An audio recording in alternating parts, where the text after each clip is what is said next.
This is Mami Aya again and samahan nyo naman po ako sa aking mini vlog.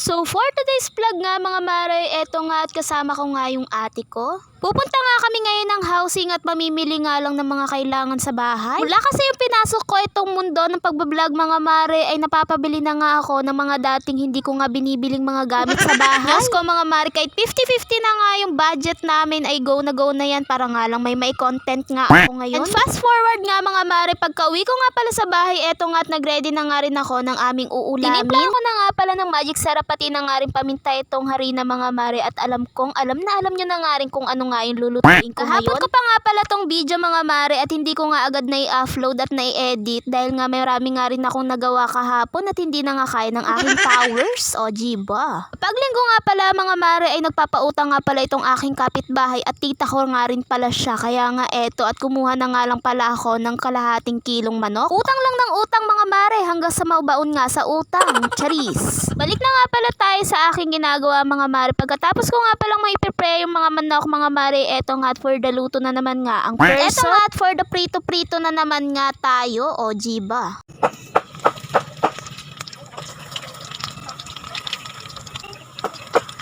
Request nga pala ito ni Kuya Adben mga mare at gusto niya nga daw ang fried chicken kaya ayan at pinagbigyan nga ang hilig ng walang ligali. Minsan kasi ay napapanood nga nila si Jollibee at sinasabi nga nila sa akin na mama punta naman nga tayo sa Jollibee pero wala naman nga budget kaya nga eto at pinaglutuan ko na nga lang pala sila ng fried chicken ala Jollibee. At parang nga hindi lang plain itong fried chicken mga mare, eto nga at gagawa nga rin pala ako ng gravy ala Jollibee at pinanood ko nga lang pala to sa YouTube University dahil hindi nga ako marunong. Charis. Ay bakit naman nga biglang nagalit ang Mami Ayi nyo ay nagluluto lang naman siya. Dito mga pala sa paggagawa nga ng gravy mga mare ay naglagay nga lang pala ako ng konting mantika dahil wala nga akong butter. At saka ko nga nilagyan ng 3 kutsarang harina at konting tubig at saka ko nga nilagyan ng konting paminta. Saka ko nga nilagyan ng 1 pirasong chicken cubes para sa pampalasa at eto na.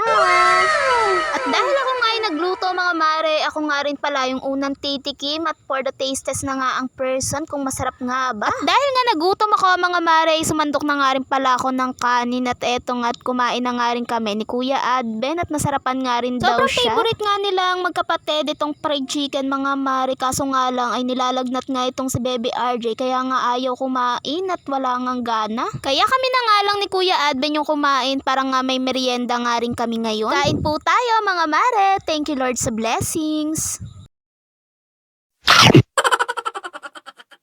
At pagkatapos nga pala namin kumain ni Kuya Adben mga mare, eto nga at for the kape na naman nga ang person. O jiba. Hindi kasi talaga ako sumisigla ang katawan ko mga mare hanggat hindi nga ako nakakahigop ng kape sa maghapon dahil ayun nga lang yung pampalakas ko. And yun lamang muna for today's vlog mga mare, pa-like, pa-share and pa-follow naman po ng aking page. Yun lang. Maraming salamat po sa inyong panonood. God bless.